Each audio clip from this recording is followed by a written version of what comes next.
மத்தேயு 18வது அதிகாரம். நம்ம மத்தேயு 18வது அதிகாரம் கடந்த சில வாரங்களாக பார்த்து கொண்டிருக்கிறோம். இன்றைக்கு இந்த 18வது அதிகாரத்தினுடைய கடைசி செய்தி. மத்தேயு 16வது அதிகாரம் 18வது வசனத்துல கர்த்தராகிய இயேசு கிறிஸ்து நான் என் சபையை எடுத்து கட்டுவேன்னு சொல்லி சொன்னாரு. அந்த 18வது அதிகாரத்துல இந்த சபைக்குள்ள, இந்த பரலோக ராஜ்யத்துக்குள்ள இருக்கக்கூடியவங்க எப்படி இருக்க வேண்டும் என்று சொல்லக்கூடிய காரியத்தை சொல்லி கொடுத்துட்டு 28வது அதிகாரத்துல தான் நம்ம என்ன செய்யணுங்கிறத சொல்லி கொடுக்கிறார். அப்ப இந்த சபைக்குள்ள எப்படி இருக்கணும் அப்படின்னு சொல்லும்போது, இந்த ராஜ்யத்துக்குள்ள எப்படி வரணும், முதல்ல நீங்க ஒரு சிறு பிள்ளை போல மனத்தாழ்மையாக என்னை ரட்சிப்பதற்கு எதுவுமே இல்லை, நீங்க ஒருத்தர் தான் அப்படின்னு சொல்லி முழுமையாக கர்த்தரை ஏற்றுக்கொண்டு வரும்போதுதான் நீங்க இந்த ராஜ்யத்துக்குள்ள வர முடியும். அப்படி வர்ற நீங்க எப்படி ஒருவரை ஒருவர் நீங்கள் பராமரிக்க வேண்டும் என்று சொல்லக்கூடியதை நம்ம 5வது வசனத்திலிருந்து 9வது வசனம் வரைக்கும் பார்த்தோம். அடுத்து 10லிருந்து 15 வரை உள்ள வசனங்கள், 14 வரை உள்ள வசனங்கள்ல நம்ம எப்படி ஒருவரை ஒருவர் பாதுகாக்க வேண்டும், நம்ம எப்படி ஒருத்தரை பராமரித்து பாதுகாக்க வேண்டும் என்பதை குறித்து பார்த்தோம். அடுத்து 15லிருந்து 20 வரைக்கும் நம்ம எப்படி ஒருவரை ஒருவர் திருத்த வேண்டும், how we have to discipline, நாம் எப்படி ஒரு சிறு பிள்ளைகளை போல சீர்திருத்த வேண்டும் என்கிற சொல்ல காரியத்தை பார்த்துட்டு 21வது வசனத்திலிருந்து 35வது வசனம் வரைக்கும் நம்ம எப்படி ஒருவரை ஒருவர் மன்னிக்க வேண்டும் என்று சொல்லக்கூடிய ஒரு காரியத்தை பார்த்தோம். கடந்த ஒரு 2 வாரமாக இந்த செய்தியில தான் இருக்கிறோம். 21லிருந்து 35க்குள்ள இந்த 21, 22ல எப்படி கர்த்தர் நம்ம எல்லாரையும் மன்னிக்க சொல்லுகிறார் என்கிற ஒரு காரியத்தை பார்த்தோம். அதற்கு பின்பாக 23லிருந்து 27 வரைக்கும் ஒரு ஓமானத்துல எப்படி கர்த்தர் நம்மளால செலுத்த முடியாத கடன்களை, நம்மளால் செலுத்த முடியாத பாவ கடன்களை அவர் எப்படி மன்னித்தார் என்று சொல்லக்கூடிய காரியத்தை நம்ம பார்த்தோம். இன்றைக்கு இதெல்லாம் தெரிஞ்சதுனால நம்ம எப்படி வாழ வேண்டும் என்று சொல்லக்கூடியதாய் மத்தேயு 18, 21லிருந்து 35 வரை உங்களால் எளிமையாக இருக்க முடிந்தால் எளிமை என்று நாம் எல்லோரும் வாசித்து விட்டு இந்த செய்திகளாய் கடன் சொல்லுவோம். Matthew 18, 21 to 35 வாசிப்போமா? அப்பொழுது பேதுரு அவரிடத்தில் வந்து, ஆண்டவரே, என் சகோதரன் எனக்கு விரோதமாய் குற்றம் செய்து வந்தால் நான் எத்தனை தரம் மன்னிக்க வேண்டும்? 7 தரம் மட்டுமோ என்று கேட்டான். அதற்கு இயேசு, 7 தரம் மாத்திரமல்ல, 770 தரம் மட்டும் என்று உனக்கு சொல்லுகிறேன். எப்படி எனில், பரலோக ராஜ்யம் தன் ஊழியக்காரரிடத்தில் கணக்கு பார்க்க வேண்டும் என்றிருந்த ஒரு ராஜாவுக்கு ஒப்பாய் இருக்கிறது. அவன் கணக்கு பார்க்க தொடங்கின போது 10,000 தாலந்து கடன் பட்டவன் ஒருவனை அவனுக்கு முன்பாக கொண்டு வந்தார்கள். கடனை தீர்க்க அவனுக்கு நிர்வாகம் இல்லாதபடியால் அவனுடைய ஆண்டவன் அவனையும் அவன் பெண் ஜாதி பிள்ளைகளையும் அவனுக்கு உண்டான எல்லாவற்றையும் விட்டு கடனை தீர்க்கும்படி கட்டளையிட்டான். அப்பொழுது அந்த ஊழியக்காரன் தாழ விழுந்து வணங்கி, ஆண்டவனே, என்னிடத்தில் பொறுமையாயிரும், எல்லாவற்றையும் நான் உமக்கு கொடுத்து தீர்க்கிறேன் என்றான். அந்த ஊழியக்காரனுடைய ஆண்டவன் மனதிறங்கி அவனை விடுதலை பண்ணி கடனையும் அவனுக்கு மன்னித்து விட்டான். அப்படி இருக்க அந்த ஊழியக்காரன் புறப்பட்டு போகையில் தன்னிடத்தில் 100 வெள்ளிப்பணம் கடன் பட்டிருந்தவனாகிய தன் உடன் வேலைக்காரரில் ஒருவனை கண்டு அவனை பிடித்து தொண்டையை நெரித்து, நீ பட்ட கடனை எனக்கு கொடுத்து தீர்க்க வேண்டும் என்றான். அப்பொழுது அவனுடைய உடன் வேலைக்காரன் அவன் காலிலே விழுந்து, என்னிடத்தில் பொறுமையாயிரும், எல்லாவற்றையும் உமக்கு கொடுத்து தீர்க்கிறேன் என்று அவனை வேண்டிக் கொண்டான். அவனோ சம்மதியாமல் போய் அவன் கடனை தீர்க்கும் அளவும் அவனை காவலில் போடுவித்தான். நடந்ததை அவனுடைய உடன் வேலைக்காரர் கண்டு மிகவும் துக்கப்பட்டு ஆண்டவனிடத்தில் வந்து நடந்ததை எல்லாம் அறிவித்தார்கள். அப்பொழுது அவனுடைய ஆண்டவன் அவனை அழைப்பித்து, பொல்லாத ஊழியக்காரனே, நீ என்னை வேண்டிக் கொண்டபடியினால் அந்த கடன் முழுவதையும் உனக்கு மன்னித்து விட்டேன். நான் உனக்கு இறங்கினது போல நீயும் உன் உடன் வேலைக்காரனுக்கு இறங்க வேண்டாமோ என்று சொல்லி அவனுடைய ஆண்டவன் கோபமடைந்து அவன் பட்ட கடனை எல்லாம் தனக்கு கொடுத்து தீர்க்கும் அளவும் உபாதிக்கிறவர்களிடத்தில் அவனை ஒப்பு கொடுத்தான். நீங்களும் அவனவன் தன் சகோதரன் செய்த தப்பிதங்களை மனப்பூர்வமாய் மன்னியாமற் போனால் என் பரமபிதாவும் உங்களுக்கு இப்படி செய்வார் என்றார். ஆமேன். அதாவது ஒரு சபைக்குள்ள இருக்கிற மக்கள் நம்ம எப்படி ஒருவரை ஒருவர் மன்னிக்க வேண்டும். நம்ம மன்னிக்காம இருந்தோம்னா நமக்குள்ள உள்ள உறவுகள் பாதிக்கப்படும். நமக்குள்ள உள்ள உறவுகள் பாதிக்கப்படும் போது நம்ம எதற்காக இணைக்கப்பட்டோமோ அந்த நோக்கத்தை நிறைவேற்ற முடியாம போயிடுவோம். அதனால நம்ம ஒருவரை ஒருவர் மன்னிக்க வேண்டும் என்று சொல்லக்கூடியதாக எபேசியர் 4வது அதிகாரம் 32வது வசனத்தை சொல்லும்போது, எப்படி தேவனாகிய கர்த்தராகிய இயேசு கிறிஸ்துவின் நம்முடைய பாவங்களை எல்லாம் மனதுருக்கமாய் மன்னித்தாரோ, அதை போல நம்ம எல்லாருமே ஒருவரை ஒருவர் மன்னிக்கக்கூடிய மக்களாக இருக்க வேண்டும் என்கிற காரியத்தை நமக்கு மிக தெளிவாக சொல்லி கொடுத்துட்டார். இந்த செய்திக்கு தொடக்கமாக பார்க்கும்போது நான் ஒரு புஸ்தகம் படிச்சிருந்த முன்னாடி அந்த புஸ்தகத்தை பார்த்தேன். இது 1976வது வருஷம் சைமன் வீசன்தால் என்று சொல்லக்கூடிய ஒருவர் எழுதிய புஸ்தகம். இந்த புஸ்தகத்துக்கு பேரு தி சன்ஃப்ளவர் அப்படின்னு சொல்லக்கூடியதாக, burden has got its limitness என்று சொல்லக்கூடியதாய், மன்னிப்பிற்கு ஒரு அளவு இருக்கிறது என்று சொல்லக்கூடிய கருப்பொருள் கொண்டதாக இவர் எழுதினவர். இவர் யாருன்னு சொன்னா, இவர் ஒரு யூதன். ஜெர்மனியில ஹோலோகாஸ்ட் என்று சொல்லக்கூடிய நாசி காலங்கள்ல யூதர்களை அழிக்கக்கூடிய காரியம் நடக்கும் போது இவர் போலந்தில் உள்ள ஒரு சிறைச்சாலையிலையும் அந்த கான்சென்ட்ரேஷன் கேம்ப்னு சொல்லுவாங்க, அவங்களெல்லாம் அடைச்சி வச்சு ரொம்ப கொடுமைப்படுத்தி நிறைய பேரை கொலை செஞ்சாங்க. அப்படி இருந்த காலத்துல இவர் போலண்ட்ல உள்ள ஒரு சிறைச்சாலையில், ஆஸ்திரியால இருந்திருக்காரு, போலண்ட்ல இருந்திருக்காரு. போலண்ட்ல இருக்கும்போது நடந்த ஒரு சம்பவத்தை இவர் எழுதுறாரு. அதாவது இவர் அங்க உள்ள ஒரு ஆஸ்பத்திரியில அவரை அங்க உள்ள டாய்லெட் இந்த பகுதியில கிளீன் பண்றதுக்காக இவரை அனுப்புறாங்க. ஏன்னா இவர் ஒரு சிறை கைதி, இவர் ஒரு யூதன்.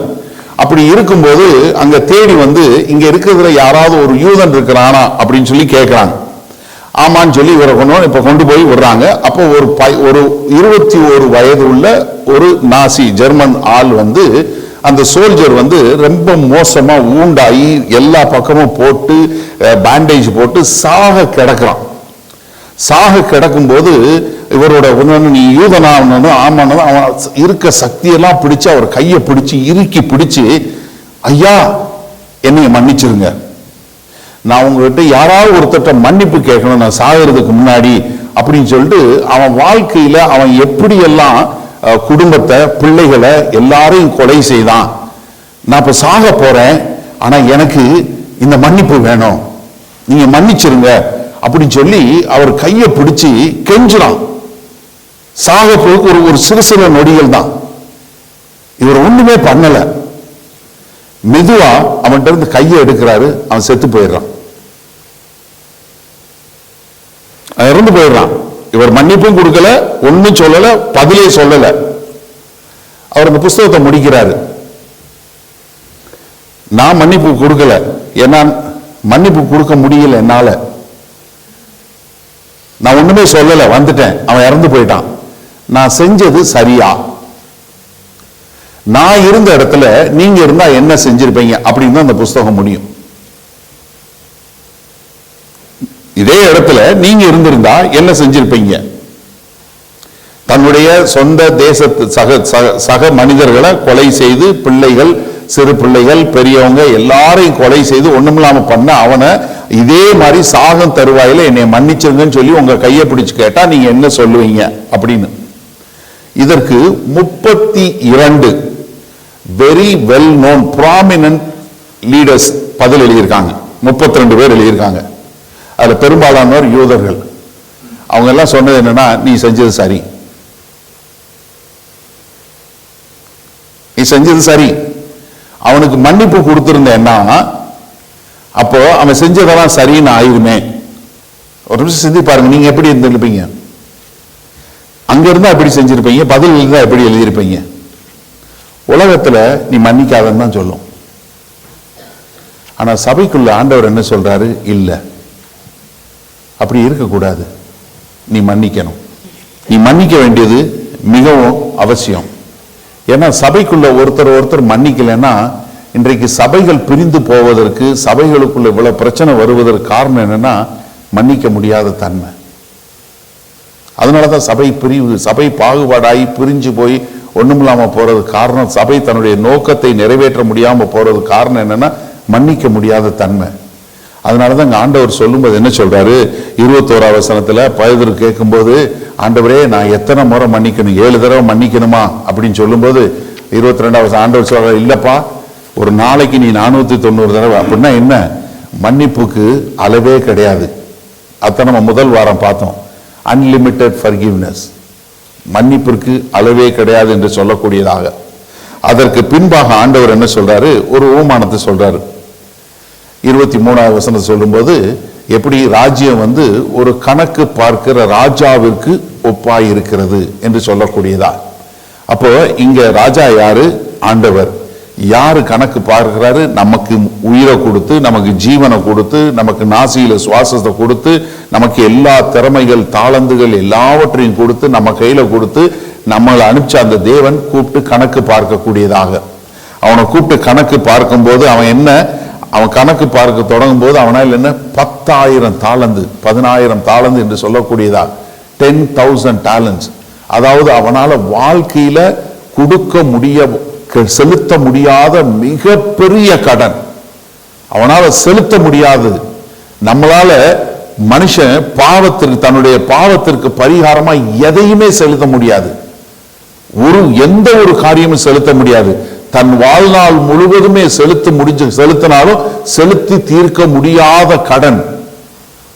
அப்ப அவன் என்ன சொல்றான்? என்னால எதுவுமே பண்ண முடியாது அப்படின்னு சொல்லும் போது, அங்க 25வது வசனத்தில் என்ன பார்க்கிறோம்? கடனை தீர்க்க அவனுக்கு நிர்வாகம் இல்லாதபடியால் அவனுடைய ஆண்டவன் அவனையும் அவன் பெண்ஜாதி பிள்ளைகளையும் அவனுக்கு உண்டான எல்லாவற்றையும் விற்று கடனை தீர்க்கும்படி கட்டளையிட்டான். எல்லாத்தையும் வித்துரு, ஏன்னா இவங்கிட்ட ஒண்ணுமே இல்ல. அவனை வித்தாலும் ஆகாது, அவன் மனைவியை வித்தாலும் கட்ட முடியாது, எதுவுமே செய்ய முடியாது. அவன்கிட்ட ஒண்ணுமே இல்லை. எனக்கு அருமையானவர்களே, நம்ம அந்த பரிசுத்த தேவன் முன்பாக போய் நிற்பதற்கு நம்ம கிட்ட ஒண்ணுமே கிடையாது. நம்ம என்ன காரியத்தில் நம்மளால நம்மளுடைய கடனை செலுத்தி தீர்க்கவே முடியவே முடியாது. நம்மளுடைய நம்ம வாழ்நாள் முழுவதும் செலுத்தினாலும் செலுத்த முடியாது. அதனாலதான் பாதாளத்துல போய் மக்கள் அழிவில்லாம கடைசி வரைக்கும் அழிந்து கொண்டிருக்கக்கூடிய ஒரு காரியம். அதனால என்ன பண்றான்? 26வது வசனத்துல, அப்பொழுது அந்த ஊழியக்காரன் தாழ விழுந்து வணங்கி ஆண்டவனே, என்னிடத்தில் பொறுமையாயிரும், எல்லாவற்றையும் உமக்கு கொடுத்து தீர்க்கிறேன் என்றான். என்ன, அவனால நொறுக்கப்பட்டவனாக எதுவுமே இல்லாம மனதிறங்கி ஆண்டவரே காதத்துல விழுந்து, என்கிட்ட ஒண்ணுமே இல்லை, என் மேல பொறுமையாயிரும், என் மேல இரக்கமாயிரும், பிட்டி என் மேல ஒரு பாவம் காட்டு, என் மேல ஒரு பரிதாபம் காட்டுங்க, என் மேல இறங்குங்க, எனக்கு ஒரு பரிதாபம் காட்டுங்கன்னு சொல்லி அலறும் போது அந்த ஆண்டவர் என்ன செய்யறாரு? 27வது வசனத்துல, அந்த ஊழியக்காரனுடைய ஆண்டவன் மனதிறங்கி அவனை விடுதலை பண்ணி கடனையும் அவனுக்கு மன்னித்து விட்டான். இதுதான் ஆண்டவருடைய இரக்கம். ஆண்டவர் என்ன பண்றாரு? நம்மளால செலுத்த முடியாது, ஆனா நம்ம மனதிறங்கி நம்ம ஹம்பிளா நம்ம ஒண்ணுமே இல்லைன்னு சொல்லி மனத்தாழ்மையா கர்த்தர்ட்ட ஆண்டவரே என்னைய மன்னிங்க, என்கிட்ட ஒண்ணுமே இல்லைன்னு சொல்லும் போது அவர் மனதிறங்கி நம்முடைய பாவத்தை எல்லாம் மன்னித்து நம்மை அவருடைய பிள்ளையா ஏற்றுக்கொள்ளக்கூடிய ஒரு காரியம். இத சொல்லிட்டு இங்க சொல்றாரு என்ன, அவனுக்கு இருந்த கடன் எல்லாவற்றையும் இது பண்ணி அவனை என்ன பண்றாரு? போ, அந்த கடன் எல்லாம் நான் எடுத்துக்கிறேன். இதைத்தான் கர்த்தராகிய இயேசு கிறிஸ்து கல்வாரி சிலுவையில பண்ணாரு.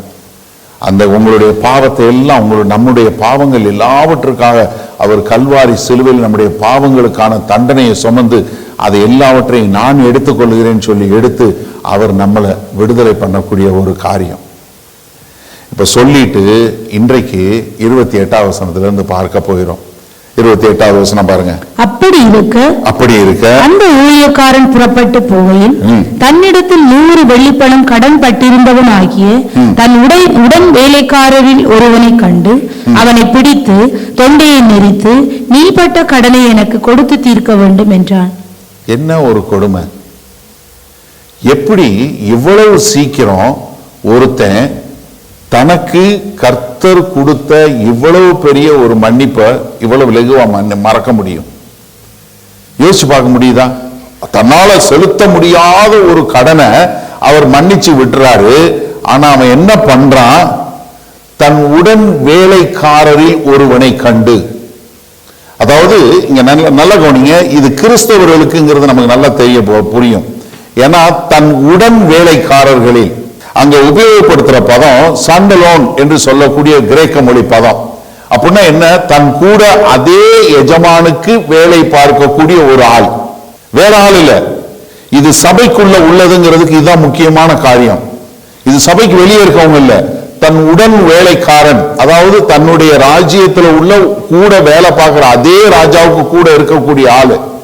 அப்ப என்ன, இவன் யாரு, அவன் நம்மள மாதிரி ரட்சிக்கப்பட்டு கர்த்தராகிய இயேசு கிறிஸ்துவை ஏற்றுக்கொண்டு உள்ள இருக்கிற உடன் ஊழியக்காரன், உடன் வேலைக்காரன். எல்லாம் ஒரே எஜமானுக்கு தான் வேலை பார்க்கிறோம். நம்ம எல்லாருக்கும் ஒரே எஜமான் தான், நம்ம எல்லாருக்கும் ஒரே ஆண்டவர் தான் நம்ம எல்லாருக்கும் எஜமானன். சரியா? அப்ப உடன் வேலைக்காரன். மேபி இந்த ஆள் என்ன, அவரை மாதிரி ஒரு பெரிய நிலைமையில் இல்லைனாலும் ஒருவேளை அவருக்கு இல்ல அவர் கீழே வேலை பார்க்கிற ஆளா இருக்கலாம். ஏன்னா இவர் சாத்ராப், சேனாதிபதி என்று சொல்லக்கூடிய ஒரு மாகாணத்துக்கு இருந்தார்னா அவர் இவர் கீழே வேலை பார்க்கிறவனா இருக்கலாம்.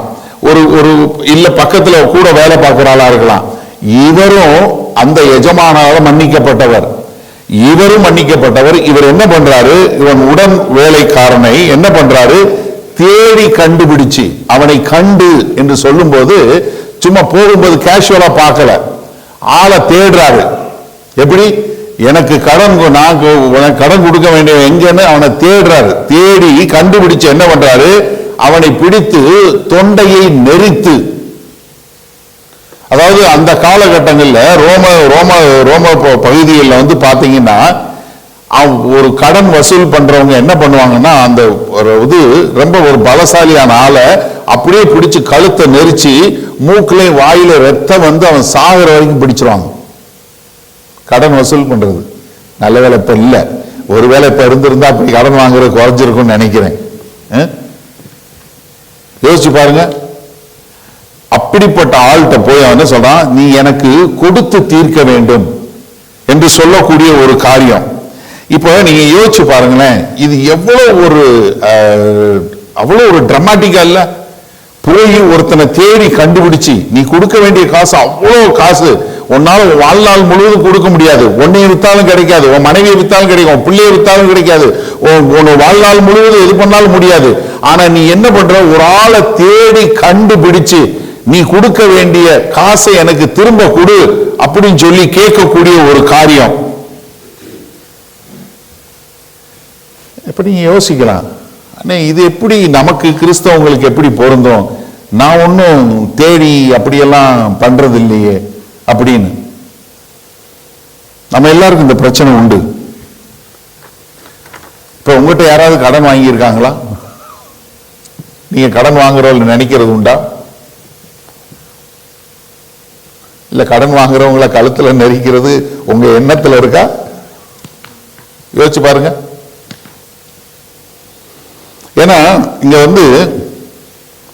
இப்போ உங்களுக்கு நம்ம சபையில் எடுத்துடுவோம், உங்களுக்கு ஒருத்தருக்கு ஒருத்தர் பிடிக்கல, ஏதோ ஒரு பிரச்சனை வந்துடுது. என்ன வருதுன்னா, உங்க மனசுல ஒரு கசப்பு இருக்கு, கசப்பு வந்துடும். அந்த கசப்பு என்ன பண்ணுன்னா, அப்படியே கொஞ்சம் கொஞ்சமா இதாகி அப்படி கிரட்ஜ், அப்படி பிட்டர்னஸ் பிகம் கிரட்ஜ். அதுக்கப்புறம் என்ன ஆயிரும், எதிரியா தான் பார்ப்பீங்க. என்ன பார்க்கும்போது பிரைஸ் எல்லாம் சொல்லுவீங்க, ஆனா பார்க்கறத பெரும்பாலும் அவாய்ட் பண்ணிடுவீங்க. நீங்க அந்த பக்கம் உட்காரீங்களா, நாங்க இந்த பக்கம் உட்காரோம். நீங்க அங்க வரும்போது நான் வேணும்னு இந்த பக்கம் திரும்பி, ஹலோ சிஸ்டர் எப்படி இருக்கிறீங்க, நான் உங்களை தான் தேடிட்டு இருந்தேன், அப்படி ஈஸி அவாய்ட் பண்ணிட்டு போயிடும். நேர்மையில பார்த்தா தானே பிரச்சனை, நான் உன்னை பார்க்கறதே விட்டுறேன். அவங்க எத்தனை மணிக்கு வருவாங்க, ரைட் ஓகே, அப்ப நான் ஆராதனை முடியும் போது போறேன், இல்ல நான் ஆராதனை நடக்கும்போது போறேன். யார் இன்னைக்கு வருஷம், இப்ப அவங்களாம், அப்ப நான் லேட்டா போறேன். யார் இன்னைக்கு இது ஒரு ஓகே, அப்ப நான் லேட்டா போறேன், இல்லைன்னா நான் இந்த பக்கம் போயிடுறேன். இல்ல நான் என்ன கம்யூனியன் தானே அவங்க கொடுக்கும்போது எடுக்க, அவரா வர்றாரு கம்யூனியன் கொடுக்க, ரைட் நான் அப்ப டாய்லெட்டுக்கு போயிடுறேன். அவாய்ட் பண்ணிடுவோம். நிறைய இன்றைக்கு சபைகள் நிறைய பிரிஞ்சு போறது, உடைஞ்சு போறது காரணம் இதுதான். மன்னிக்க முடியல. ஆனா கர்த்தர் உங்களை மன்னிச்சாருங்கிறது உங்களால ஏற்றுக்கொள்ள முடியுதா? சிந்திச்சு பாருங்க ஒரு நிமிஷம். உங்களை கர்த்தர் மன்னிக்கிறாரு, அது ரைட்டு. ஆனா சபையில கூட இருக்கிற சகோதர சகோதரிகளை உங்களால ஏன் மன்னிக்க முடியல? ஏன் நீங்க நினைக்கிறீங்க நீங்க கர்த்தரோட பெரிய ஆளா? தேடி கண்டுபிடிச்சு கழுத்தை நெரிச்சு என்ன நீ எனக்கு கொடுத்தே தீரணும் அப்படின்னு சொல்லக்கூடியதான். நீங்க நினைக்காதீங்க சபையில் இது நடக்கிறது இல்லைன்னு, நிச்சயமா நடக்குது. 1 கொரிந்தியர் 6வது அதிகாரத்தில் பார்க்கிறோம், ஒருத்தருக்கு ஒருத்தர் வெளியே வந்து என்ன பண்றாங்க, கோர்ட்ல கேஸ் போட்டிருக்காங்க. இன்னைக்கு சபையில போதகருக்கு மேலையும் சபையில உள்ள பிஷப் மேலையும் நிறைய கேஸ் நடக்குது. இன்னைக்கு நிறைய சபை கோர்ட்டு தான் நடத்துது இந்தியாவில். ஆமா, இந்த மாதிரி கேவலமான நிலைமை எங்கேயுமே, கிறிஸ்தவத்துக்கு இவ்வளவு கேவலமான நிலைமை எங்கேயுமே எப்பயுமே வந்தது கிடையாது. எப்படி கோர்ட் நடத்துது, உள்ள இருக்கவங்க கிறிஸ்தவங்கிறாங்க. அவங்க எல்லாம் மத்திய 18வது அதிகாரம் படிக்கிறாங்களா இல்லையான்னு தெரியல. இப்ப என்ன நடக்குது பாருங்க, 29வது வசனம் பாருங்க. அப்போது அவனுடைய உடன் வேலைக்காரன் அவன் காலிலே விழுந்து என்னிடத்தில் பொறுமையாயிரும், எல்லாவற்றையும் உமக்கு கொடுத்து தீர்க்கிறேன் என்று அவனை வேண்டிக் கொண்டான். இவன் என்ன சொல்லி சொன்னானோ அதே தான் சொல்றான், ஒரே ஒரு வார்த்தை மட்டும் தான் விட்டுட்டான். என் ஆண்டவனேன்னு சொன்னான், இவன் அதை மட்டும் சொல்லல. ஆனா இவன் சொன்ன 26வது வசனத்துல அவன் என்ன சொன்னானோ அதே தான் சொல்றான். இது இவன் காலில் விழுகிறான், அதே இது சொல்றான், நான் கொடுத்து தீர்க்கிறேன், என் இடத்துல பொறுமையாயிருன்னு சொல்றான். இது ஒன்றும் கிடையாது. நீங்க அவன் கொடுக்க வேண்டிய கடனோட ஒப்பிட்டு பார்க்கும்போது வெறும் 18 ரூபா தான். ஹலோ, வெறும் ஒன்லி 18 பவுண்ட்ஸ், அவ்வளவுதான், 18 ரூபா தான். அவன் என்ன சொல்றான், என்னிடத்தில் பொறுமையாயிரும். அவன் he is begging. இவன் என்ன சொன்னானோ அதே மாதிரி அவன் பெக்கிங் பண்றான். ஆனா என்ன, அங்க வந்து அவர் தேவன், அங்க ராஜா வந்து யாருக்கு தேவன்றதுனால அங்க என்ன சொல்றாரு, ஆண்டவனே என் மேல் பொறுமையாயிரும் சொல்றான். இங்க ஆண்டவனே சொல்ல, ஆனா மற்றபடி எல்லாம் சொல்லக்கூடிய எல்லாமே வந்து என்ன, அதே வார்த்தை. அப்ப நீங்க ஒரு நிமிஷம் யோசிச்சு பாருங்க, நீங்க சொன்ன அதே காரியத்தை சொல்லி உங்க காலில் ஒருத்தன் விழும்போது, அதாவது எனக்கு வந்து இவ்வளோ பெரிய கடனை மன்னிச்சிட்டாரு, எனக்கு என்னால நம்ப முடியாத, என்னால கொடுக்க முடியாத, என்னால கற்பனை பண்ணி பார்க்க முடியாத அவ்வளோ பெரிய பாவ கடனை கர்த்தர் என்னை மன்னிச்சிட்டாரு. ஆனா எனக்கு எதிராக ஒரு சொல்லக்கூடிய ஒரு சின்ன 18 ரூபா உள்ள கடனை ஒருத்தன் வந்து கேட்டு என்னை மன்னிச்சதுன்னு சொல்லும் போது நான் என்ன பண்ண முடியல, அவனுக்கு இறக்க மனதில்லை. எப்படி? என்ன நிறைய பேர் என்ன ஆயிடுறாங்கன்னா, ரட்சிக்கப்பட்டு கர்த்தராகி இயேசு கிறிஸ்துவை ஏற்றுக்கொண்டவனே இவங்க பரிசுத்தத்தில் இயேசு கிறிஸ்துவை மிஞ்சிடுறாங்க. நிறைய கிறிஸ்தவங்க கிறிஸ்தவுக்கு டஃப் கொடுக்குறாங்க. ஆமா, உள்ள கிறிஸ்தவ வர முடியாது, அந்த அளவுக்கு இவங்க மிக பரிசுத்தம், பயங்கரமான பரிசுத்தம் ஆயிரும். எப்படிங்க இவ்வளவு கொடுக்கும்போது எப்படி ஒருத்தனால விட முடியும்? 30வது வசனம் பாருங்க. அவனோ சம்மதியாமல் போய் சம்மதிக்க மாட்டேங்கிறான். எனக்கு இவ்வளவு பெரிய கடன், எனக்கு என்ன வந்து என்னால எண்ணி பார்க்க முடியாது, என் கற்பனையில எண்ணி பார்க்க முடியாத இவ்வளவு பெரிய கடனை கர்த்தர் மன்னிச்சிட்டாரு. ஆனா கூட இருக்கிற ஈஸியா செலுத்தி தீர்க்கக்கூடிய ஒரு கடனை கொடுக்கிறது சம்மதிக்கல. சம்மதியாமல் என்ன பண்றான், அவன் பட்ட கடனை கொடுத்து தீர்க்கும் அளவும் அவனை காவலில் போடுவித்தான். எப்படி? உன் மேல கர்த்தர் பரிதாபப்பட்டாரு, நீ பரிதாபப்பட்ட, நீ மத்தவனுக்கு அந்த பரிதாபத்தை காட்ட வேணாமா? உன் மேல கர்த்தர் இரக்கத்தை காட்டினாரு, நீ மத்தவனுக்கு அந்த இரக்கத்தை காட்ட வேணாமா? உன்னைய மன்னிச்ச, நீ மன்னிப்பு பெற்ற, மற்றவனுக்கு நீ மன்னிப்பு கொடுக்க வேணாமா? உன் மேல மனதுருக்கமா இருந்தாரு, நீ மற்றவனுக்கு மனதுருக்கம் காட்ட வேணாமா? சிந்திச்சு பாருங்க. நான் மன்னிப்பு பெற்றேன், நான் மன்னிக்க வேண்டாமா? நான் இரக்கம் பெற்றேன், நான் இரக்கம் காட்ட வேண்டாமா? அதே தான் கேட்கிறாரு, என் மேல இரக்கமா இருக்கும் அப்படின்னு சொல்லக்கூடியதாக. அப்ப ஏன் அவனால மன்னிக்க முடியல? இங்க கர்த்தர் கொடுக்கிற இந்த ஓமானம் வந்து என்ன, நமக்கு சொல்லக்கூடிய ஓமானம், கிறிஸ்தவர்களாகிய நமக்கு சொல்லக்கூடிய. இப்ப நீங்க உண்மையிலே கர்த்தரால மன்னிக்கப்பட்ட நீங்க மற்றவங்களை மன்னிக்காம இருக்க முடியுமா? தீத்துக்கு எழுதும்போது அழகா எழுதுறாரு அப்போஸ்தலனாகிய பவுல். தீத்து 3வது அதிகாரத்துல பாருங்க, இரண்டாவது வசனத்திலிருந்து ஒருவனையும் தூசியாமலும் சண்டை பண்ணாமலும் பொறுமை உள்ளவர்களால் எல்லா மனுஷருக்கும் சாந்த குணத்தை காண்பிக்கவும் அவர்களுக்கு நினைப்பூட்டு ஏனெனில் முற்காலத்திலே நாமும் புத்தியினரும் முன்னாடி எப்படி இருந்தோம் புத்தியினரும் கீழ்ப்படியாதவர்களும் நடக்கிறவர்களும் பலவித இச்சைகளுக்கும் இன்பங்களுக்கும் அடிமைப்பட்டவர்களும் துர்க்குணத்தோடும் பொறாமையோடும் ஜீவனம் பண்ணுகிறவர்களும் பகைக்கப்படத்தக்கவர்களும் ஒருவரை ஒருவர் பகைக்கிறவர்களுமாயிருந்தோம். முன்னாடி எப்படி இருந்தீங்க? பகைக்கத்தக்கவர்களும் ஒருவரை ஒருவர் பகைக்கிறவர்களுமாய் இருந்தீர்கள். முன்னாடி கர்த்தராகிய இயேசு கிறிஸ்துவை ஏற்றுக்கொண்டு நீங்க சபைக்குள்ள வர்றதுக்கு முன்னாடி உங்களுடைய அடையாளம் அப்படித்தான். நீங்க ஒருத்தர் மேல பகை, அப்படியே முறுன்னு ஒருத்தர் மேல ஒருத்தர் கோபம். ஆனா இப்ப எப்படி?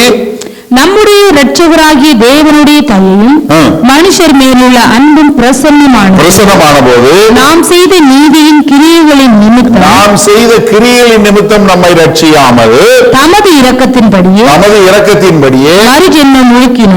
மறுஜென்மம் ஒழுக்கினாலும் பரிசுத்த ஆவியினுடைய புதிதாக்குதலினாலும் நம்மை ரட்சித்தார். தமது கிருபையினாலே நாம் நீதிமான்களாக்கப்பட்டு அவர் கிருபையினாலே நாம் நீதிமான்களாக்கப்பட்டு நித்திய ஜீவன் உண்டாகும் என்கிற நம்பிக்கையின்படி சுதந்திரராகத்தக்கதாக. அப்ப நம்ம என்ன ஒரு சுதந்திரரா, நம்ம ஒரு ஃப்ரீ மேனா மாறி இருக்கோம். அப்ப நம்ம எப்படி இருக்கணும்? முந்தி மாதிரி இருக்க கூடாது. தயவுசெய்து நன்றாக தெரிஞ்சுக்கொள்ள, நீங்க சபைக்குள்ள வர்றதுக்கு முன்னாடி ஒருத்தர் மேல ஒருத்தர் பகை, இந்த சண்டை அந்த சண்டை, சொத்து சண்டை அந்த சண்டை, இது இருக்கட்டும். ஆனா நீங்க சபைக்குள்ள வந்ததுக்கு அப்புறம், நீங்க ரட்சிக்கப்பட்டு உங்களுக்கு எல்லாம் மன்னிக்கப்பட்ட பின்பு, நீங்க உங்களுடைய சுய கிரியின் மீதும் நீங்க ரட்சிக்கப்படாமல் கர்த்தருடைய கிருபையினாலே இரக்கத்தினாலே நீங்க மன்னிக்கப்பட்டதுனால நீங்க சபையில உள்ள மக்களை மன்னிச்சுதான் தீரணும்.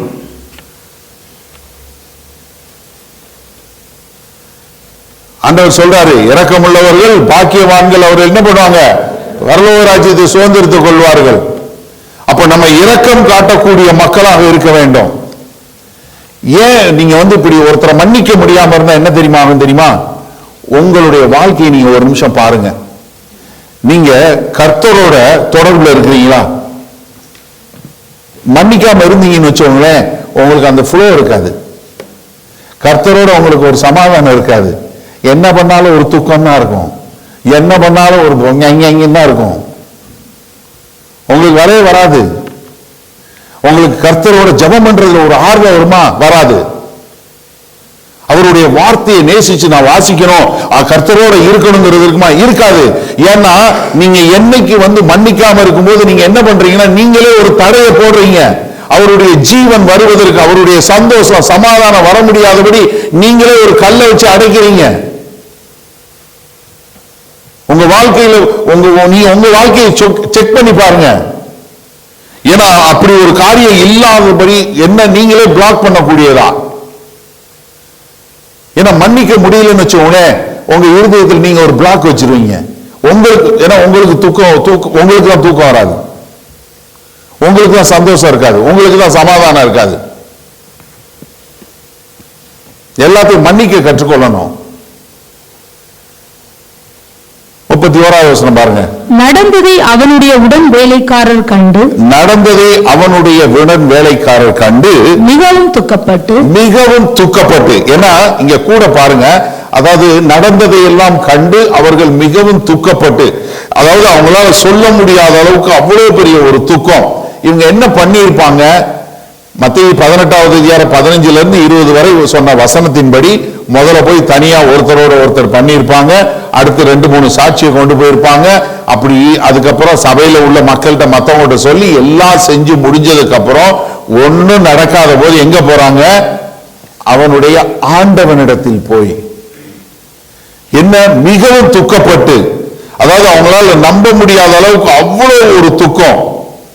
ஏன்னா இதுல என்ன பாக்குறோம்னா, 2 இது பாக்குறோம். ஒண்ணு என்ன, அவங்க ஒரு இந்த உடன் ஊழியக்காரன் மன்னிக்காதவனா இருக்கான். 2வது அவங்களுக்கு துக்கம் வருது, மன்னிக்காத போது துக்கம் வருது. துக்கம் வர்ற போது என்ன பண்றாங்க? அவங்க ஆண்டவர்கிட்ட போகக்கூடியது. மிகவும் துக்கப்பட்டு, தமிழ்ல ரொம்ப அழகா மிகவும் துக்கப்பட்டு இருக்கு. அது துக்கம், மிகவும் துக்கம். அதாவது சொல்ல முடியாத அளவுக்கு. ஏன்னா அவங்களுக்கு உள்ள மனசுக்குள்ள அவ்வளவு பெரிய பாரம்.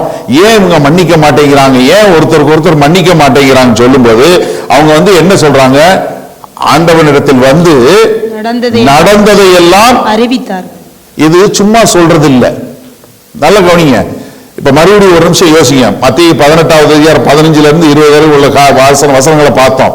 என்ன, ஒருத்தருக்கு ஒருத்தர் குற்றம் உண்டாச்சுன்னா நீங்க போய் தனியா உன் சகோதரன் பேசு, அப்படி இல்லைன்னா 2-3 சாட்சியை கூட்டு போ, அப்படி இல்லைன்னா நீ போய் சபையில சொல்லு, நீ என் நாமத்தினால எதை செய்தாலும் 2-3 பேர் சேர்ந்து பண்ணா நான் எங்க இருக்கேன், நான் கூட இருக்கிறேன். எங்க ஒருத்தனை திருத்தணும்னு சொல்லும் போது அப்போ இயேசு கிறிஸ்து நான் கூட இருக்கிறேங்கிறாரு. இப்போ அவர்கிட்ட போய் மிக துக்கமா அவர்கிட்ட போய் நடந்ததை எல்லாம் விவரிக்கிறாங்க. ஆண்டவரே நாங்க இதெல்லாம் செஞ்சோம், இதெல்லாம் நடந்துச்சு. இப்ப நீங்க யோசிங்க, நீங்க ஒருத்தரை மன்னிக்காம இருக்கும்போது மத்தவங்க யார்கிட்ட போவாங்க? ஆண்டவர்கிட்ட போவாங்க. நீங்க ஒருத்தரை மன்னிக்காம இருக்கிற போது மத்தவங்க 3வது மனுஷன் ஆண்டவர்கிட்ட போவான். கூட இருக்கிற உடன் உழைக்காரன் ஒருத்தன் என்ன போவான்? ஆண்டவர்கிட்ட போவான். போய் இங்க ஆண்டவரே இந்த மாதிரி நடந்துச்சு, இந்த மாதிரி நடந்துச்சு, இவங்க இப்படி பண்ணாங்க அப்படின்னு சொல்லக்கூடியதா. அப்படி நடக்கும்போது, அப்படி சொல்லும் போது அடுத்து பாருங்க 32வது வசனம் பாருங்க. அப்போது அவனுடைய ஆண்டவன் அவனை அழைப்பித்து பொல்லாத ஊழியக்காரனே, எப்படி உண்மையுள்ள ஊழியக்காரன், உண்மை உத்தமமாய் ஊழியம் செய்தா இல்ல, பொல்லாத ஊழியக்காரன், யூ wicked servant. ரொம்ப மோசமான வார்த்தை, பொல்லாதவனை wicked. ஆண்டவர் சொல்றாரு, யாரு? சபைக்குள்ள உள்ளவன சொல்றாரு, பொல்லாத ஊழியக்காரனே, நீ என்னை வேண்டிக் கொண்டபடியினால் அந்த கடன் முழுவதையும் உனக்கு மன்னித்து விட்டேன். ஏன்னா இப்ப உடனே உங்களுக்கு நிறைய பேருக்கு தோணும், இது கிறிஸ்தவனை பார்த்து சொல்ற வார்த்தையா அப்படின்னு. கண்டிப்பா எது பொல்லாத பாவம். கர்த்தர் பாவத்தை வெறுக்கிறாரா இல்லையா? நிச்சயமா. அப்ப கிறிஸ்தவன் பாவம் பண்றது இல்லையா? பண்ணா. அப்ப ஆண்டவரை எது கோபப்படுத்தும்? பாவம் தான். அப்போ இங்க என்ன சொல்றாரு? நீ பொல்லாத ஊழியக்காரன், நான் உனக்கு இறங்கினேன். எப்படி இறங்கின? 26வது வசனத்துல பார்த்தோம் இல்லையா? ஆண்டவனே என் மேல் பொறுமையா இரும், நான் எல்லாம் செலுத்தி தீர்கிறேன்னு சொல்லி என் காலில் விழுந்து வணங்கின, நான் உன்னை மன்னிச்சேன். நீ அடுத்தவனுக்கு மன்னிப்பு கொடுத்துட வேண்டாமா? நீ பொல்லாத ஊழியக்காரன், நான் உனக்கு இறங்கினேனே. அதனால 33வது வசனம் என்ன சொல்றாரு? நான் உனக்கு இறங்கினது போல எப்ப நான் உனக்கு காட்டுனது போல நீ உடன் ஊழியக்காரனுக்கு இறங்க வேண்டாமா?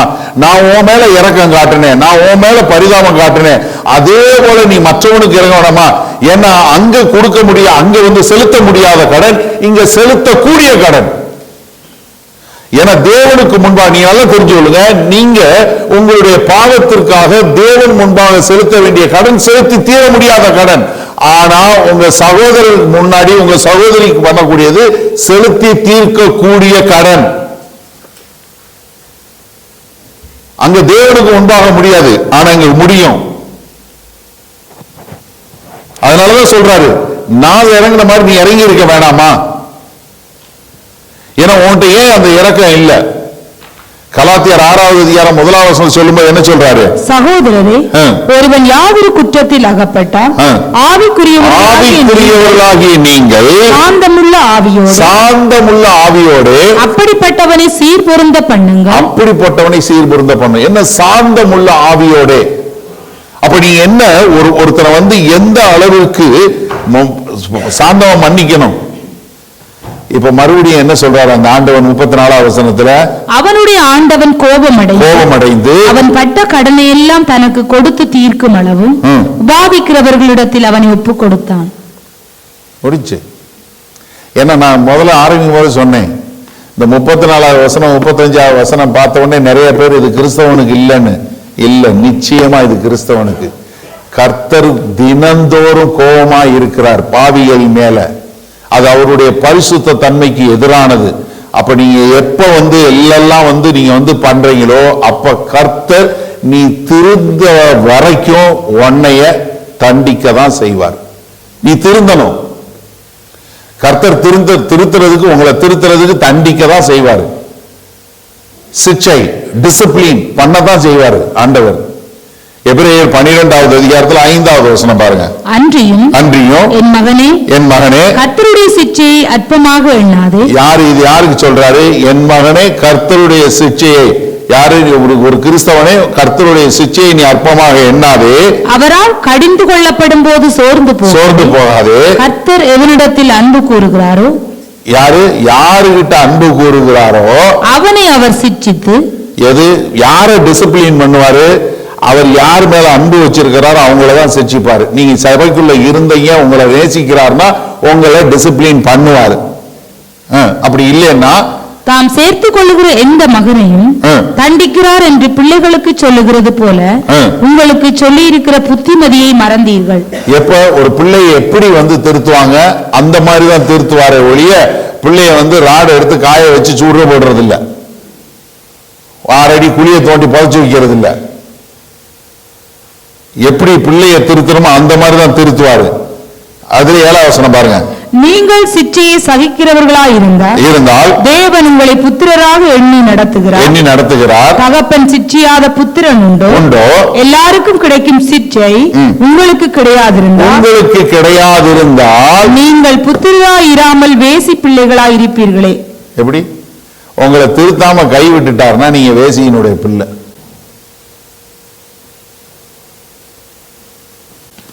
இங்க என்ன ஆண்டவர் சொல்றாரு?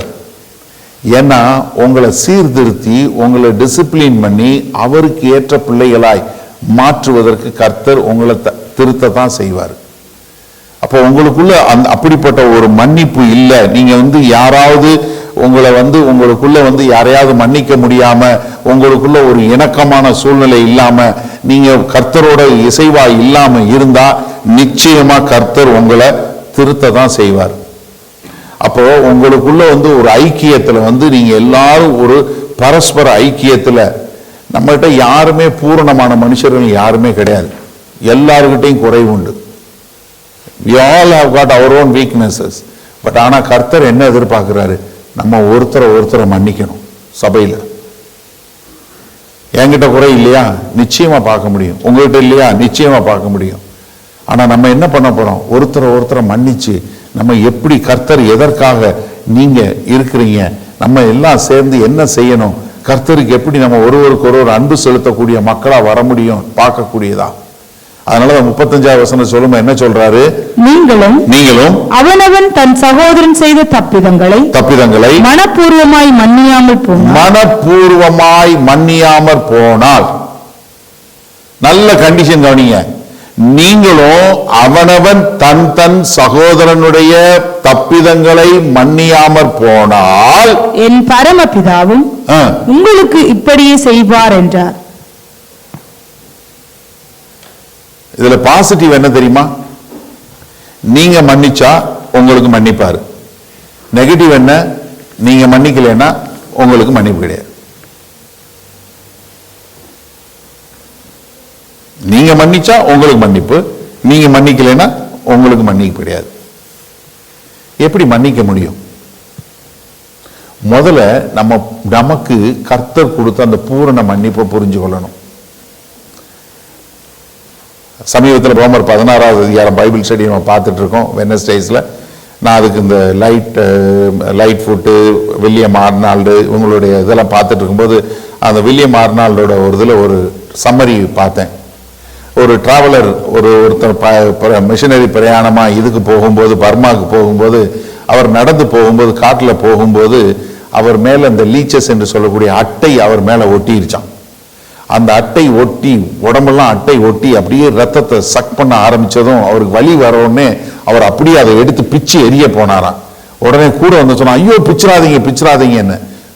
என்ன அப்படியே இதாகுதுன்னு. இல்லை நீங்க இதை பிச்சிங்கன்னா என்ன ஆகும்னா உங்களுடைய அது தோலை பிடுங்கிட்டு வந்துடும், ரத்தமும் வந்துடும். அது மாத்திரமில்ல, அது நிறைய வேற இதெல்லாம் கொண்டு வந்து நீங்க செத்தே போயிருவீங்க. அது செய்யக்கூடாது, செய்யாதீங்கன்னு சொல்லிட்டு கொஞ்ச நேரம் பொறுத்தவங்கன்னு சொல்லிட்டு அவர் என்ன பண்ணாராம், போய் மூலிகையெல்லாம் பிடிச்சிட்டு வந்து பறிச்சுட்டு வந்து ஒரு தொட்டியில போட்டு தண்ணியில போட்டு அந்த மூலிகையெல்லாம் போட்டுட்டு அதுல இறங்கி நீங்க இதுல படுங்க அப்படின்னாராம். அப்படின்னு அதுல படுத்த அந்த மூலிகை எல்லாம் உள்ள தொட்டியில தண்ணியில படுத்த உடனே அதுல இருந்து அட்டை பூரா அதா தானா விட்டு போயிருச்சான். எனக்கு அருமையானவர்களே, இன்றைக்கு உங்களை பிடித்து கொண்டு உங்க ரத்தத்தை இழுத்து கொண்டு உங்களுடைய எண்ணங்களை உங்களுடைய காரியங்களை பிடிச்சுக்கிட்டு இருக்க அந்த அட்டை என்ன அட்டை? கர்த்தருடைய அந்த மன்னிப்பு என்கிற கடல்ல படுங்க. உங்களை பிடிச்சிட்டு இருக்க எல்லாம் கீழே விழட்டும். உங்களை நீங்க மற்றவங்ககிட்ட பேச முடியாதபடி, மற்றவங்ககிட்ட இணக்கமா இருக்க முடியாதபடி, மன்னிக்க முடியாதபடி ஏதாவது ஒன்று இருந்துச்சுன்னா இன்றைக்கு அந்த மன்னிப்பு, அந்த தேவனுடைய மன்னிப்புங்கிற கடல்ல நீங்க படுக்கும்போது அது அப்படியே ஒன்னொன்னா அப்படியே விழட்டும். ஏன்னா கர்த்தர் நமக்கு இதை சொல்லி கொடுத்து ரொம்ப மிக முக்கியமான காரியம். இந்த மன்னிப்பு எப்படி ஒர்க் ஆகும்? 3 ஸ்டேஜ். முதல் ஸ்டேஜ் என்ன? நீங்க சஃபரிங். ஏன்னா நீங்க மன்னிக்க முடியாம இருக்கும்போது நீங்க தான் பாடுபடுறீங்க. நான் மறுபடியும் சொல்றேன், நீங்க மன்னிக்காம ஒருத்தரை மன்னிக்காம இருந்துட்டு அடுத்தவங்க வீணா போகணும்னு நினைச்சீங்கன்னா அது வேற ஒண்ணுமே கிடையாது. நீங்க விஷம் குடிச்சிட்டு அடுத்தவங்க சாகணும்னு நினைக்கிறதுக்கு சமம். குடிக்கிறது விஷம், நீங்க. யாரு சாவா? அவங்க சாக மாட்டாங்க. யாரா இருந்தாலும் சரி, நீங்க முதல்ல பாடுபடுறீங்க. 2வது சர்ஜரி. எங்க எந்த இடத்துல இருக்கு? எதை வெட்டி எரியணும்? எது உங்களுக்கு பிரச்சனையா இருக்கு? ஏன்னா ஆண்டவர் நமக்கு செஞ்சார் இல்லையா? சிலருக்கு என்ன தெரியுமா பிரச்சனை? மன்னிப்பேனே, நான் மறக்க மாட்டேன். கிடையாது. கர்த்தர் அப்படி சொல்றதே இல்லை. நான் மன்னிச்சிட்டேன்ப்பா, நான் மறக்க மாட்டேன். கிடையாது. ஏன்னா நம்ம தமிழ்ல பெரிய டயலாக் நிறைய பேர் சொல்றது, மன்னிப்பேனே மறக்க மாட்டேன், சாகிற வரைக்கும் மறக்க மாட்டேன். ஏன்னா தமிழ்ல நிறைய இப்படி பழமொழி இருக்கு. மதியாதார் தலைவாசல், மிதியாதவன் வாசல் மிதிக்க மாட்டேன். சிலர் கல்யாண வீட்டுக்கு பத்திரிகை வைக்கலன்னு சண்டை போடுவான். எப்ப தெரியுமா சண்டை போடுவான்? கல்யாணத்தன்னைக்கு கல்யாணம் நடந்துட்டு இருக்கும்போது வெளியே நின்று சண்டை போடுவான். நாங்க எங்க மதுரை சைட்ல நிறைய நான் பார்த்திருக்கேன். அது கரெக்டா கல்யாணத்துக்கு அங்க எல்லாம் நடந்துட்டு இருக்கு, வெளியே நின்று எனக்கு முறைப்படி எனக்கு நீ கூப்பிடல, முறை வச்சு நீ எனக்கு சேலை கொடுக்கல, இல்லை இதை வைக்கல அதை வைக்கலன்னு சொல்லி வெளியே நின்று பயங்கரமா சண்டையை கொடுத்துட்டுப்பான். அப்புறம் 4 பேர் கட்ட பஞ்சாயத்து பண்ணி அவனை கொண்டு அவனை தன்னை கட்டி உள்ள கொண்டு வரணும். அதெல்லாம் ரொம்ப ஜாலியா இருக்கும் அந்த காலத்துல. யோசிச்சு பாருங்க. 3வது என்ன? மறுபடியும் ஸ்டார்ட் பண்ணணும். எல்லாத்தையும் மறந்துட்டு புதிதாய் பிறந்தது போல நீங்க ஸ்டார்ட் பண்ணணும். அப்பதான் இங்க ஆண்டவர் என்ன சொல்றாரு? ஒரு சிறு குழந்தையை போல நீங்க மாறி வரணும்னு சொல்லி. இதனுடைய இம்ப்ளிகேஷன் உங்க வாழ்க்கை, நம்ம சபையில நம்மளுடைய வாழ்க்கை மாறணும். நான் ஒரு 2 காரியம் சொல்ல போறேன். 2 சம்பவம், 2 விதமான முடிவு. நீங்க யாரோட இருக்க போறீங்கன்னு பாருங்க. 2 சம்பவத்திலையும் பிரிஸ்டல்ங்கிறது பேர் காமனா வரும். 2 உண்மை சம்பவம். சரியா? ஒன்னு ஜூலி நிக்கல்சன். இவங்க Saint Aidan with Saint George Bristol ஊர்ல உள்ள சர்ச்சில் உள்ள விக்கர் ரெவரன். இந்த அம்மா, இவங்களுடைய பொண்ணு பேரு ஜெனி நிக்கல்சன். 24 வயசு இருக்கும்போது ஜூலை 7ஆம் தேதி 7/7/2005 நம்ம லண்டன் பாம்பிங் நடந்துச்சு இல்லையா? அதுல எட்ஜ்வேர் ரோடுல பாம்பிங் நடந்துச்சு. இந்த ஜெனி இந்த ட்ரெயின்ல ஏறினா பேடிங்டன் ஸ்டேஷன்ல ஏறிட்டு அவங்க பாய் ஃப்ரெண்ட் ஜேம்ஸ் ஒயிட்ட பேசிட்டு போனை கட் பண்றாங்க. எட்ஜ்வேர் ரோடுக்கு ட்ரெயின் வருது. எட்ஜ்வேர் ரோட்ல பாம்பு பிளாஸ்ட் ஆயிருது. முகமது சித்திக் கான் தான் அந்த பாம்பு வச்சது. அவங்க இறந்து போயிடுறாங்க. இந்த அம்மா சர்ச்சில் பாஸ்டர். இவங்க என்ன சொல்றாங்க? என்னால அவனை மன்னிக்க முடியாது, என்னால மன்னிக்க முடியாது. சொல்றாங்க, it's very difficult for me to stand behind an altar and celebrate the Eucharist and the communion and lead people words of peace and reconciliation and forgiveness when I feel far, very far from that myself. நானே அதை விட்டு ரொம்ப தூரமா இருக்கிறதுனால என்னால உங்க கூட சேர்ந்து இந்த ராப்போஜன பந்தியில கலந்து கொள்ள முடியாது அப்படின்னு சொல்லிட்டு சொல்றாங்க. ஜெனி இன்னைக்கு உயிரோட இருந்தா என்னை மன்னிக்க சொல்ல மாட்டாங்க அப்படின்னு சொல்லிட்டு தங்களுடைய வேலையை ராஜினாமா பண்ணிட்டு நான் அவனை மன்னிக்க மாட்டேன். இத்தனைக்கும் அவங்களுக்கு இன்னொரு 22 வயசுல லெசின்னு ஒரு பொண்ணு இருக்கு, டாம்னு 16 வயசுல ஒரு பையன் இருக்கிறான். எது கர்த்தராகிய இயேசு கிறிஸ்துவினுடைய மன்னிப்பை பெற்றுக்கொண்டு ஒரு சபை போதகராக இருந்து மன்னிப்பை பிரசங்கம் பண்ணவங்க தன்னுடைய பிள்ளை ஒரு சூசைட் பாம்பர்னால கொலை செய்யப்பட்டான் என்ற போது அவர்களால் மன்னிக்கவே முடியல. நான் மன்னிக்க மாட்டேன், என் பொண்ணும் அவனை மன்னிக்க மாட்டேன். ஏன்னா அவன் இறந்து போயாச்சு, தப்பு பண்ணவனும் இறந்து போயாச்சு. ஆனாலும் நான் மன்னிக்க மாட்டேன்னு சொல்லி பதவியை விட்டுட்டு அவங்க அப்படியே இருக்கிறாங்க. இன்னொரு சம்பவம்,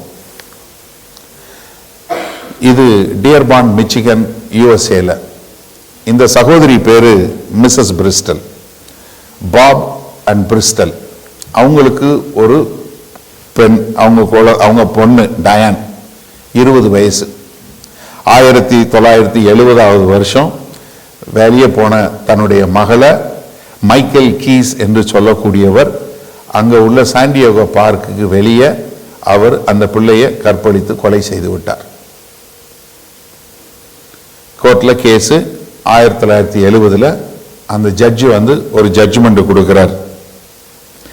ஜட்ஜ் சொல்லும்போது cunning, calculating and colors, the most vicious killer I have encountered in my career சொல்லி ஜட்ஜ் சொல்லி அவருக்கு லைஃப் இம்ப்ரிசன்மெண்ட் கொடுக்கிறார்.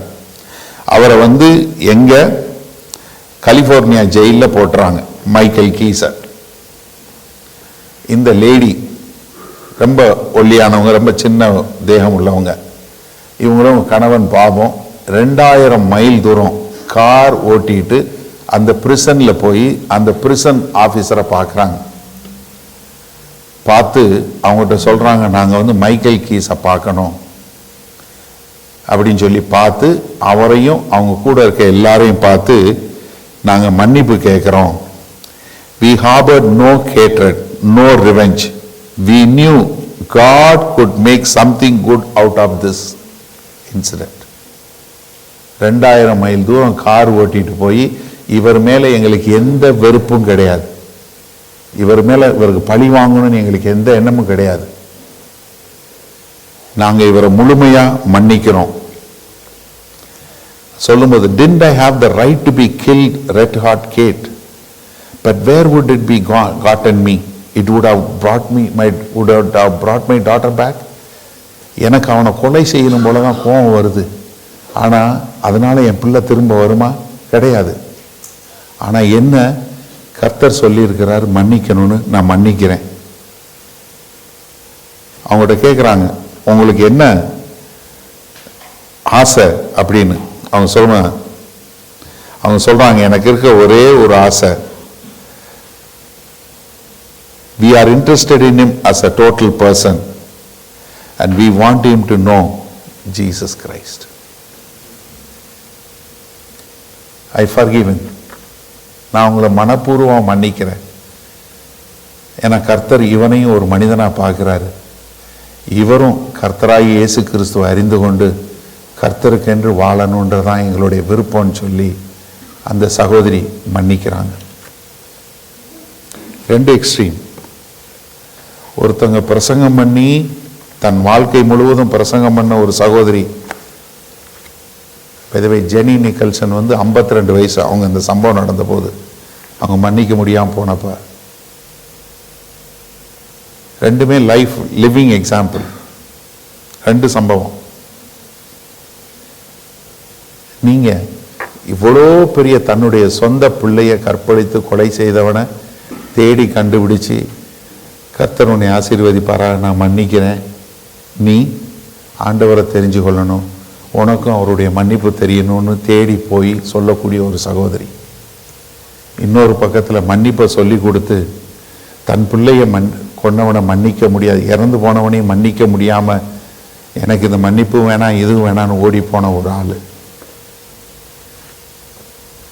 இந்த கடந்த ஒரு 7-8 வாரங்களாக நம்ம இந்த செய்திகளை பார்த்து கொண்டு இருக்கிறோம். மத்தேயு 18 விசேஷமாக இந்த 21 35 வரைக்கும் இந்த 3வது வாரமாக அதை பார்த்துட்டு இருக்கிறோம். எனக்கு அருமையானவர்களே, இன்னைக்கு உங்கள் இருதயத்தில் யாரை மன்னிக்க முடியாமல் இருக்கிறீங்க? நீங்கள் யாரோட உங்களை ஐடென்டிஃபை பண்ண விரும்புகிறீங்க? அந்த மிஸ்ஸஸ் பிரிஸ்டல் அவ்வளோ தூரம் தேடி போய் தன் பிள்ளையை கொன்னவனை பார்த்து உனக்கு என் மேலே எந்த கோபமும் இல்லை. தன் சொந்த பிள்ளை ஆனாலும் கோபம் இல்லை.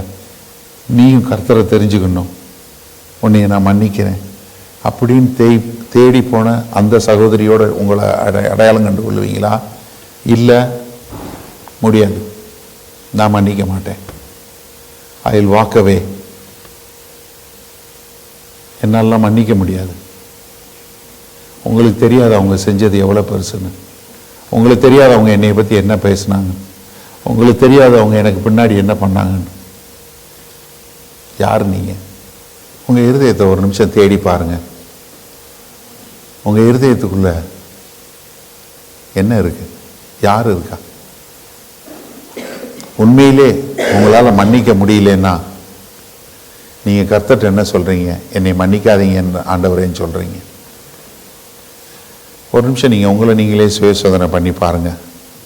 அதற்கு பின்பாக நீங்கள் யாருனாலும் சரி போய் ஒருத்தரை பார்த்து I am sorry, please forgive me, இல்லை என்னை மன்னிச்சிருங்க.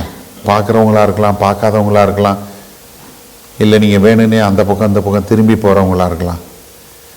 Today please ask for forgiveness. உங்கள் இருதயத்தில் யார் மேலேயும் எந்த குற்றமும் வச்சுக்காதீங்க. வில்லியம் ஆர்னாட் சொன்ன மாதிரி அந்த தேவனுடைய அந்த நீரோடையில் அதில் படுத்து உங்களை பிச்சுக்கிட்டு இருக்க, உங்கள் உடம்பை பிச்சு ரத்தத்தை பிடித்து கொண்டு இருக்க அந்த அட்டை எல்லாம் விழுந்துடட்டும். இந்த இடத்துலேருந்து நீங்கள் போகும்போது ஒரு புது மனுஷனா, ஒரு புது மனுஷியா நீங்கள் போங்க. இயேசு கிறிஸ்துவனுடைய அன்பை பெற்றவங்களா, இரக்கத்தை பெற்றவங்களா போங்க. அது யாரா இருந்தாலும் சரி. எனக்கு அருமையானவர்களே, மன்னிக்கும் போது நீங்க கர்த்தரை போல மாறுவீங்க. It's a glory of a man to forgive. இப்போ யாரை மன்னிக்க விரும்புறீங்க? ஒரு நிமிஷம் கண்களை மூடுங்க, ஆண்டவர்கிட்ட கேளுங்க. Let God show you. ஆண்டவர் உங்களுக்கு காட்டட்டும்.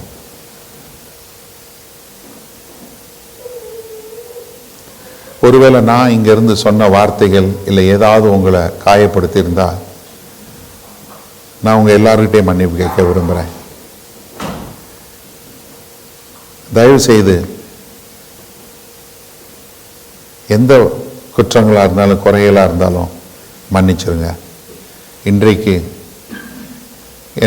நான் என்னுடைய சபையில் உள்ள இல்லை என்னுடைய சகோதர சகோதரிகள் ஒருத்தர் மேலேயும் எனக்கு எந்த ஒரு மனஸ்தாபமும் இல்லை. நான் ஒரு சுத்த இருதயம் உள்ளவனாய், அப்போஸ்தலனாகிய பவுல் சொல்லுவது போல I have a clear conscience சொல்றாரே அப்போஸ்தலனுடைய 22வது அதிகாரத்தில். அதுபோல நம்ம எல்லாருமே ஒரு சுத்த நல் இருதயத்தோடு இங்கிருந்து போறதுக்கு கர்த்தர் நமக்கு கிருபை பாராட்டுவாராக. கிறிஸ்துவுக்குள் பிரியமானவர்களே, இதோ மீண்டுமாய் உங்களை சந்திப்பதில் பெரும் மகிழ்ச்சி அடைகிறேன். அந்த ஜனவரி மாதம் ப்ரீச்சர்ஸ் ட்ரைனிங் கேம்ப் என்று சொல்லக்கூடிய ஒரு காரியத்தை நம்ம சென்னையில் வச்சுருந்தோம். இனி அடுத்த ப்ரீச்சர்ஸ் ட்ரைனிங் கேம்ப், போதிக்கிறவர்களுடைய பயிற்சிவிக்கும் கூட்டம் வருகிற ஆகஸ்ட் மாதம் 15, 16, 17, 18 இந்த 4 நாட்கள் 2024 ஆகஸ்ட் 15 18 வரை அட்டப்பாடி என்ற சொல்லக்கூடிய ஒரு கோயம்புத்தூருக்கு வெளியே உள்ள ஒரு பகுதியில் நடைபெறப் போகிறது. இது கோயம்புத்தூரிலிருந்து ஒரு 20-30 கிலோமீட்டர் தூரத்தில் இருக்கிறது. ஆகஸ்ட் மாதம் 15 18 வரை. இப்போ நான் பேசிகிட்டு இருக்கும்போது கீழே உங்களுக்கு அதனுடைய பேனர் வரும். அதில் உங்களுக்கு கான்டாக்ட் நம்பர் இருக்கும். நாங்கள் போன தடவை மாதிரியே சொற்ப இடங்கள் மாத்திரம்தான் இருக்குது. அதனால் நீங்கள் எல்லாரும் ரெஜிஸ்டர் பண்ண வேண்டியது அவசியம். கீழே உங்களுக்கு இந்த டிஸ்கிரிப்ஷனில் கூகுள் ஃபார்ம் கொடுத்துருப்போம். அதை நீங்கள் ஃபில் பண்ணி அனுப்பிச்சிங்கன்னா நீங்கள் யாரெல்லாம் தகுதி உள்ளவர்களோ அவர்களை மாத்திரம்தான் நாங்கள் எடுத்துக்கொள்வோம். எல்லாரையும் சேர்க்கறதில்ல. அதனால் நீங்கள் இதற்கு விண்ணப்பம் பண்ண வேண்டும். அந்த விண்ணப்பத்தை கொடுத்தீங்கன்னா உங்களுக்கு நாங்கள் அதுக்கு ஒரு அட்மிஷன் கொடுப்போம். அப்படிப்பட்ட மக்களுக்கு நீங்கள் எப்படி ஒரு நல்ல தேறினவர்களாய் போதிக்க முடியும், தேவனுடைய வார்த்தையை எப்படி கற்றுக்கொள்ள முடியும், நீங்கள் எப்படி தேவனுக்கென்று வாழ முடியும் என்று சொல்லக்கூடிய காரியத்தை உங்களுக்கு பயிற்றுவிப்போம். இந்த முறை என்னோடு வேறு சில ஊழியர்களும் கலந்து கொண்டு இந்த பாடங்களை உங்களுக்கு சொல்லிக் கொடுப்பாங்க, போதிப்பாங்க. நல்ல இதை எப்படி தங்களுடைய வாழ்க்கையில் பயன்படுத்தி நல்ல ஊழியர்களாய் இருக்கக்கூடிய மக்களும் அவருடைய சாட்சிகளை உங்களோடு பகிர்ந்து கொள்வார்கள். இது உங்களை தேவனுடைய வார்த்தையிலும் தேவனுடைய பிரசன்னத்திலும் நீங்கள் தேவனுக்கென்று வாழ்வதிலும் உங்களை உற்சாகப்படுத்தி உங்களை அடுத்த நிலைக்கு கொண்டு செல்வதற்கு மிகவும் பிரயோஜனமாய் இருக்கும் என்பதில் எந்த விதமான மாறுபாடான கருத்தும் இல்லை.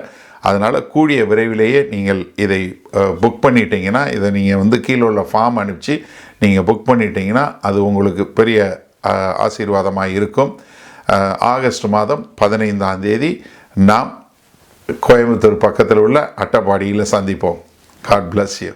உங்களில் யாருக்காவது ஜெப தேவைகள் இருக்குமானால் நீங்கள் உங்களுடைய வீடுகளில் உங்கள் கதவை பூட்டி நீங்கள் ஆண்டவரை நோக்கி ஜெபம் பண்ணுங்கள். உங்களுடைய எல்லா விதமான பலவீனங்களை குறித்து தெரிந்து வைத்திருக்கிற தேவன், எப்போதும் ஜீவன் உள்ள தேவன், உங்களுடைய ஜெபங்களை கேட்டு உங்களுக்கு பதில் கொடுப்பார். நீங்கள் வேற ஒரு ஆள்கிட்ட போகணும், வேற ஒருத்தவங்கிட்ட போய் ஜெபத்துக்கு போகணும்னு அவசியம் இல்லை. நீங்கள் ஜெபம் பண்ண ஆண்டவராகிய இயேசு கிறிஸ்துவை ஏற்றுக்கொண்ட எல்லாரும் பிதாவாகிய தேவன்கிட்ட ஜெபம் பண்ணால் அந்த ஜெபத்தை கேட்டு பதில் கொடுக்கக்கூடிய அன்புள்ள பரமபிதா தான் நமக்கு இருக்கிறாரு. அதனால் தைரியமாக நீங்கள் ஜெபம் பண்ணுங்கள். அதே சமயத்தில் இன்னொரு காரியமும் நாங்கள் சொல்கிறோம், எங்களுக்காய் ஜெபம் பண்ணுங்க. ஏன்னா வேத வசனத்தில் அதான் சொல்லியிருக்கு, நீங்கள் எந்த ஊழியக்காரரையும் ஜெபம் பண்ண போங்கன்னு சொல்லலை, ஆனால் ஊழியக்காரருக்காக ஜெபம் பண்ண சொல்லியிருக்கு. நாங்கள் தைரியமாக தேவனுடைய வார்த்தை இன்னும் அதிகமாய் பிரசங்கிக்க எங்களுக்காய் நீங்கள் ஜெபிக்கும்படி கேண்டிக் கொள்கிறேன். ஆமேன்.